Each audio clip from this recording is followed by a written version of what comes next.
বিসমিল্লাহির রহমানির রহিম। নাহমাদুহু ওয়া নুসাল্লি আলা রাসূলিল কারীম। সম্মানিত সাংবাদিক বন্ধুগণ, আসসালামু আলাইকুম ওয়া রাহমাতুল্লাহ।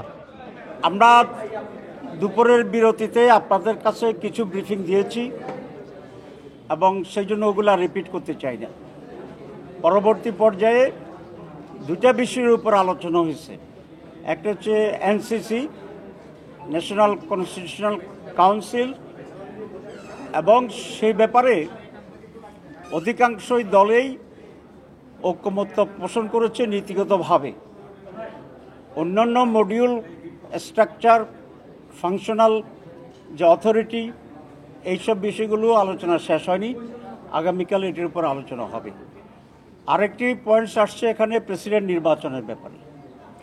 আমাদের এখানকার তো হচ্ছে পার্লামেন্ট প্রেসিডেন্ট নির্বাচিত করে, তো ঐকমত্য কমিশন যেটা রেফার করেছে সেটা হচ্ছে প্রেসিডেন্ট নির্বাচনটি গ্রাসরুট লেভেলে আপ টু মেম্বার পর্যন্ত ইলেকট্রাল বডি তৈরি হবে। এটা প্রায় 70,000 এবং তাদের মাধ্যমে উনি ডাইরেক্ট ইলেক্টেড হবেন।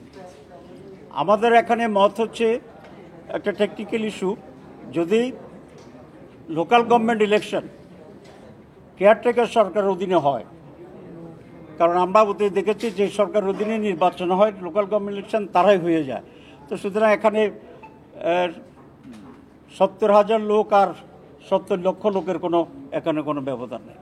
সেজন্য আমরা দুটো কথা বলেছি যে প্রথম হচ্ছে কেয়ারটেকার সরকার অধীনে লোকাল গভর্নমেন্ট ইলেকশন হইতে হবে, যেখানে ফেয়ার ইলেকশনের মাধ্যমে মেম্বাররা ইলেক্টেড হবে এবং তাদের নিয়ে যে কনস্টিটিউয়েন্সি তৈরি হবে সেটির ব্যাপারে আমরা ডাইরেক্ট ইলেকশনের পক্ষে। তবে সাইজটা কি ইউনিয়ন কাউন্সিল মেম্বার পর্যন্ত হবে, নাকি আর একটু কনসাইজ করে ইউনিয়ন কাউন্সিলের চেয়ারম্যান পর্যন্ত যাওয়া যাবে, এটা নিয়ে আমরা আলোচনার পক্ষে এবং সে আলোচনাটি হবে। এই দুটি কথা।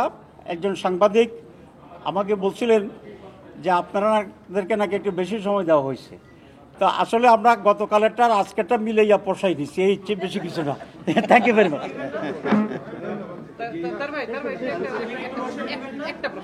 আমি বলেছি যে একজন তো আধা ঘন্টা করছে, বাকিরা ওয়েটিংদেরকে বলছি আমি শুধু 5 মিনিট নেব এবং আমি আশা করি সকলে এই কাজটা।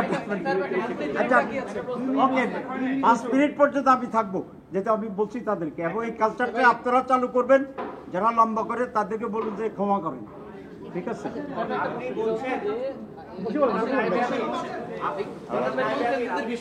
বেশিরভাগ দল এনসিসির বিষয়ে একমত হয়েছে, কিন্তু আমরা তো বিএনপিকে শুনলাম যে তারা একমত নয়। বাম রাজনৈতিক দলগুলো তো একমত নয়। সেক্ষেত্রে কি বলা যায় যে সবাই একমত হয়েছে? আমি সবাই তো বলিনি, আমি বলছি বেশি সংখ্যক দল, তো কম সংখ্যকের ভিতরে বিএনপিও আছে। 2, আলিয়া সাহেব বলেছেন মোর দেন 3/4, 4 ভাগে 3 ভাগে নীতিগতভাবে এটার সাথে একমত হয়েছে। তবে আমরা চেষ্টা করছি আরো কনসেনসাস কিভাবে আনা যায় আলাপ করার জন্য, এই জন্য একটু লম্বা করে আমরা কথা বলতেছি। আরেকটা কথা, ওটাকে বলছে যে না হয় কনসেপ্ট যদি কোনো না হয়, এই কারণে এই জন্য রেফারেন্ডাম চাইছিলেন আপনারা কি এখন ওই স্ট্যান্ডে আছেন? আমরা আরো অনেকগুলো পয়েন্টস তো আছে, আলোচনা হবে। আমি যেটা বলেছি যে ঐকমত্য বলতে যদি শতভাগ হয় তাহলে ইট ইজ ইম্পসিবল, বিকজ 30টা দল আছে। সুতরাং ঐকমত্যের ব্যাপারটিও একটু কনসাইজলি কনসেপ্ট তৈরি করতে হবে যে এতটা হইলে এইভাবে হইলে ঐকমত্য হয়ে যাবে। সব বিষয়ে যেখানে যেখানে কন্ট্রোভার্সি থাকবে, ডিফারেন্স থাকবে, আমরা সেই জন্য বলেছি ওইগুলা ডিফারেন্স সহ, নোট সহ গণভোটের জন্য দিয়ে দেওয়া। লেট আমাদের জনগণেই এটার উপরে চূড়ান্ত সিদ্ধান্ত নেই। আমরা এই পয়েন্টে আছি।